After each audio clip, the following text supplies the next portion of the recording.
Bir zaman, dürüs bulsa әгәр, таралган шундый хәбәр. Былбыллар мәктәбе укучылар кабул итә. Комиссия эшли урманда, гаризалар көтә. Бу хәбәрне ишетә әтәч кызы Титибикә. Килә әтисе янына, аңа ялына. Әтием, кызыл кикригем, былбыл буласым килә минем, мәктәпкә керер идем. Бик хуп, ди әтәч. Бу мөмкин эш. Шул мәктәптә укта тукран. Минем күптәнге белеш. Титибикә былбыллар мәктәбенә китә.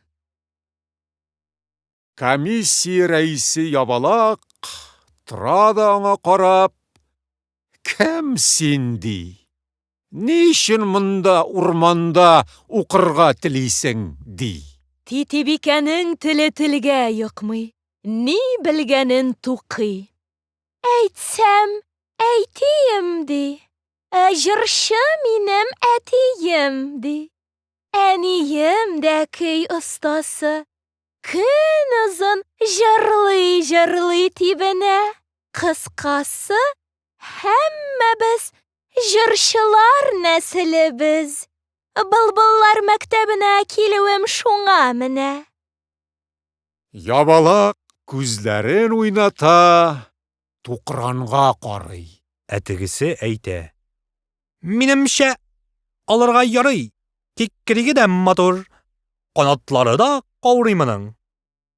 Сандугач каршы төшә.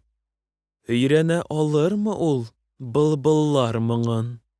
Ябалак бу сүзләрне алмый колагына, шома гына Титибикәгә сорау бирә. Әтиең кем? Фамилиясе ничек?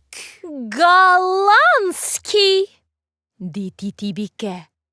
Һәм шул җитә. Тәк, ди ябалак, эшне хәл ителгәнгә санап.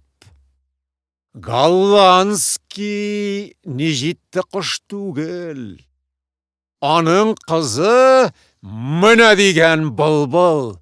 Укырга алмау килешкән эш түгел. Бу мәсьәләнең морален әйтерсезгә былбыл малае.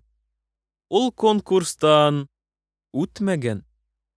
Бер балы җитмәгән.